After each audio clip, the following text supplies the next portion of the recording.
مظلوم کی بد دعا سے بچنا چاہیے کہ مظلوم کی بد دعا اور اللہ کے عرش کے درمیان کوئی چیز رکاوٹ نہیں بنتی۔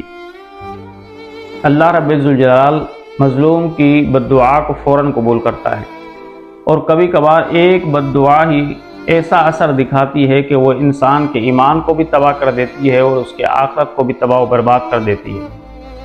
آج میں آپ کو ایک ایسا واقعہ بتاؤں گا کہ آپ سوچنے پر مجبور ہو جائیں گے کہ ایک بد دعا کا اتنا اثر ہوتا ہے۔ عرب کے ایک گاؤں کے اندر دو بھائی رہا کرتے تھے جنہوں نے اپنے گناہوں کی زندگی ترک کر دی۔ وہ نیکی کے راستے پر لگ گئے، ہر وقت عبادت کرتے، نمازیں پڑھتے، قرآن پڑھتے، تہجد پڑھتے، حتیٰ کہ روز وہ رات کو بھی عبادت کرتے، جب تھک جاتے تھوڑی دیر آرام کرتے، پھر تہجد کے لیے اٹھ جاتے۔ اور تہجد تو آپ کو پتہ ہے کہ اللہ کو بڑی پیاری لگتی ہے یہ نماز، اور اللہ رب الجلال کی رحمت خاص توجہ فرماتی ہے تہجد گزاروں پر، اور اللہ رب الجلال تہجد کے وقت تہجد والوں کی دعاؤں کو قبول کرتا ہے۔ اللہ رب الجلال ان کو نظر رحمت سے دیکھتا ہے کہ جو تہجد کی نماز پڑھتے ہیں۔ تو وہ دو بھائی بھی تہجد بھی پڑھا کرتے تھے۔ جب کافی عرصہ ہو گیا دونوں بھائیوں کو ایک گھر کے اندر عبادت کرتے کرتے، تو بڑا بھائی کہنے لگا کہ میرا دل چاہتا ہے کہ اب میں باہر نکلوں، اپنے رب کو راضی کروں، اپنے رب کو تلاش کروں، اپنے رب کو پاؤں، تاکہ میرا رب مجھ سے راضی ہو جائے۔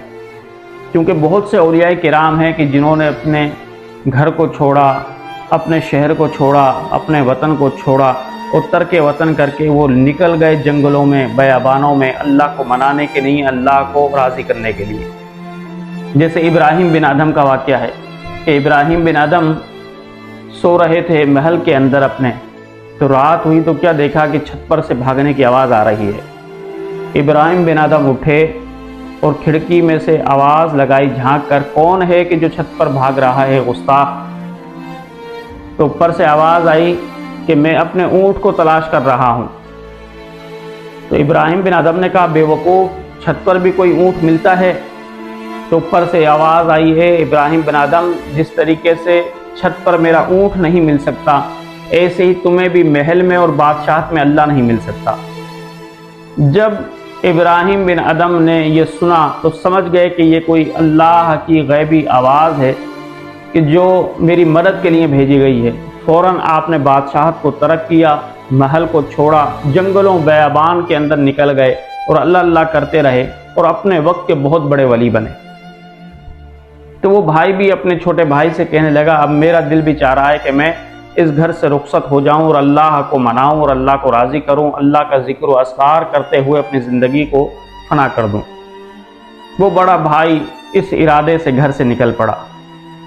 30 سال تک وہ اللہ رب الجلال کی عبادت کرتا رہا، اللہ کو مناتا رہا، اللہ کو راضی کرتا رہا۔ جب 30 سال ہو گئے اس کو عبادت کرتے کرتے، اور اس کے دل کے اندر نور پیدا ہو گیا، اس کے دل کے اندر یقین محکم پیدا ہو گیا، اور اللہ رب الجلال کی اس کو رضا حاصل ہو گئی۔ تو 30 سال جب ہو گئے اس کو عبادت کرتے کرتے، تو ایک دن بیٹھے وہ ذکر و اذکار کر رہا تھا کہ اچانک اس کے دل کے اندر ایک خواہش پیدا ہوئی۔ خواہش کیا پیدا ہوئی؟ کہ بھائی کی زیارت کرنا اور بھائی سے ملاقات کرنا یہ بھی ثواب کا کام ہے اور اللہ کی رضا کا کام ہے۔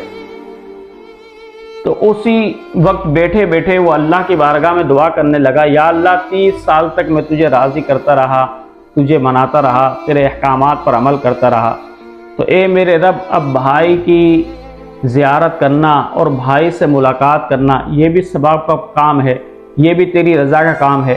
یا اللہ، اب میں اپنے بھائی کی زیارت کے لیے جا رہا ہوں، اس زیارت پر تو مجھے ثواب عطا فرمانا۔ یہ کہا اور وہاں سے وہ چل پڑا۔ چلتے چلتے جب وہ اپنے گاؤں کے قریب پہنچا تو اس نے کیا دیکھا کہ چاروں طرف لوگ کھڑے ہوئے ہیں اور وہ لوگ کسی کی لاش کو جلا رہے ہیں۔ وہ بڑا بھائی قریب آیا، لوگوں سے پوچھا کہ یہ کس کی لاش کو تم لوگ جلا رہے ہو؟ تو وہ کہنے لگے، فلاں بن فلاں کا بیٹا ہے جو مر گیا ہے، اس کی لاش کو جلا رہے ہیں۔ تو وہ عبادت گزار نوجوان کہنے لگا کہ یہ تو مسلمان تھا، اس کی تو نماز جنازہ پڑھی جانی تھی، اس کو تو مسلمانوں کی طرح دفن کیا جانا تھا، اور تم لوگ اس کی لاش کو جلا رہے ہو۔ تو وہ لوگ کہنے لگے مرنے سے 2 دن پہلے اس نے علل اعلان سب لوگوں کے سامنے یہ اعلان کیا تھا کہ میں نے ہندو مذہب اختیار کر لیا ہے، اب میں مسلمان نہیں ہوں، میں نے بت پرستی اختیار کر لی ہے، لہٰذا اگر میں مر جاؤں تو مجھے بت پرستوں کی طرح ہی جلانا۔ جب بڑے بھائی نے یہ سنا تو بڑا حیران ہوا، دوڑا دوڑا آیا اپنے گھر پر، دیکھا کہ وہاں پر چھوٹے بھائی کی بیوی بیٹھی ہوئی رو رہی ہے۔ بڑے بھائی نے اس نے سلام کیا، اس کی بیوی نے جواب بھی نہیں دیا۔ تو بڑے بھائی نے کہا کہ آپ کے شوہر کو تو لوگ جلا رہے ہیں، حالانکہ اس کو تو دفن ہونا چاہیے تھا، اس کی تو نماز جنازہ پڑھی جانی چاہیے تھی، یہ کیا معاملہ ہے؟ تو وہ کہنے لگی کہ تمہارا بھائی بت مت ہو چکا تھا، اس نے بت پرستی اختیار کر لی تھی، اور اس کے ساتھ ساتھ میں نے بھی بت پرستی اختیار کر لی ہے، میں نے بھی اسلام کو چھوڑ دیا ہے۔ تو اس عبادت گزار بھائی نے پوچھا کہ کیا وجہ بنی تمہارے اسلام کو چھوڑنے کی؟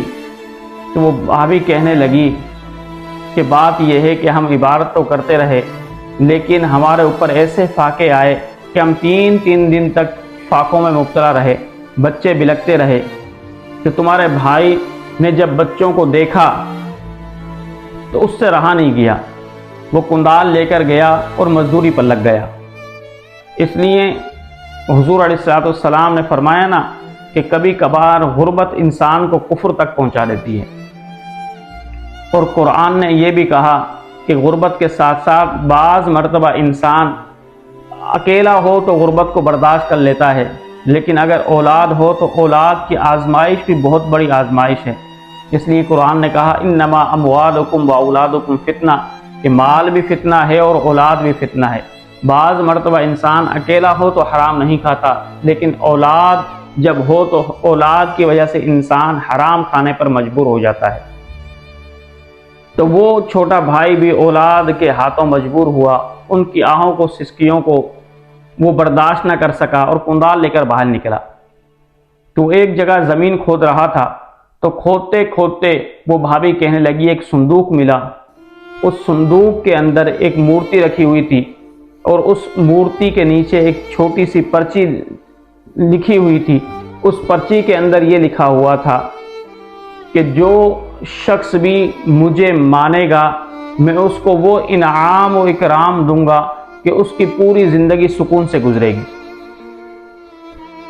تو وہ اس بت کو لے کر آیا، اس کی تعظیم کی، اس کو سجدہ کیا، اور سجدہ کرنے کے بعد اس کی بیوی سے کہنے لگا تم بھی اس کو سجدہ کرو، اس لیے کہ یہ ہماری دعاؤں کو قبول کرے گا، ہم اس سے جو کچھ مانگیں گے یہ ہمیں دے گا۔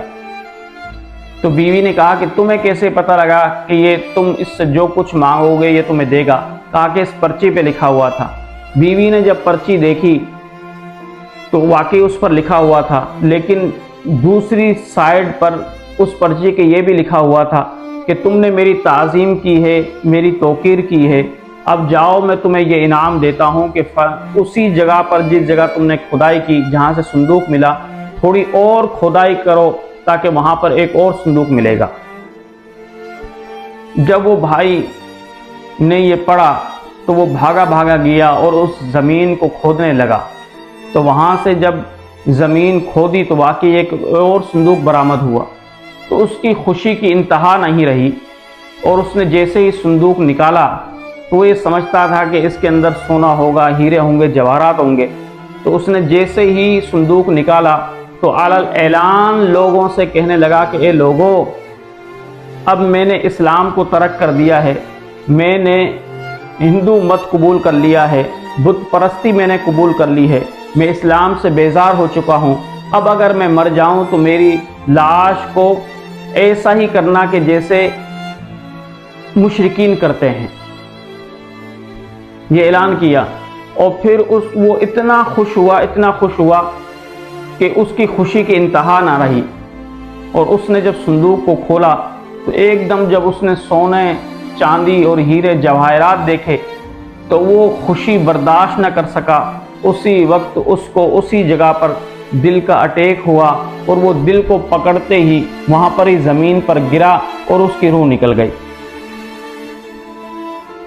تو بھائی کہنے لگا اپنی بھابھی سے، اللہ کی بندی، یہ معاملہ تو میرے ساتھ بھی کئی مرتبہ ہوا، لیکن یہ تو سب شیطان کی فریب کاریاں تھیں، اور شیطان دھوکہ دینے کے لیے، ایمان خراب کرنے کے لیے آتا ہے، تو آپ تو شیطان کے فریب کے اندر آ گئی، اور میرا بھائی بھی شیطان کے فریب کے اندر آ گیا۔ اللہ کی عزت کی قسم، اس صندوق کے اندر کچھ بھی نہیں ہوگا۔ تو وہ کہنے لگی نہیں، اس کے اندر تو سونا چاندی ہیرے جواہرات سے صندوق بھری ہوئی ہے۔ تو اس بھائی نے اعوذ باللہ من الشیطان الرجیم پڑھ کر وہ صندوق کھولا۔ تو کھولنے کے بعد جب دیکھا تو اس کے اندر ریت کے سوا کوئی چیز نہیں تھی۔ تو اپنی بھابھی کو کہا کہ دیکھو، اس صندوق کے اندر تو ریت کے سوا اور کوئی چیز نہیں ہے، اور تم کہہ رہی تھی اس کے اندر ہیرے اور جواہرات ہیں۔ یہ دراصل شیطان نے تمہیں دھوکہ دیا، میرے بھائی کو بھی دھوکہ دیا، اور شیطان کے فریب کے اندر میرا بھائی آ گیا۔ لیکن وہ بھائی کہنے لگا مجھے یہ لگتا ہے کہ یہ شیطان کے فریب کے اندر کیوں آیا اور اس کا ایمان تباہ و برباد کیوں ہوا۔ مجھے لگتا ہے کہ ایک گناہ کی وجہ سے اس کا ایمان بھی تباہ ہوا اور اس کی آخرت بھی خراب ہوئی۔ وہ گناہ کیا تھا؟ وہ گناہ یہ تھا کہ ایک مرتبہ جوانی میں یہ شراب پی کر آیا، اور شراب کے نشے کے اندر جب یہ گھر کے اندر داخل ہوا تو گھر میں آگ جل رہی تھی، تو اس نے شراب کے نشے میں ہی اپنے والد کو آگ کے اندر دھکا دیا۔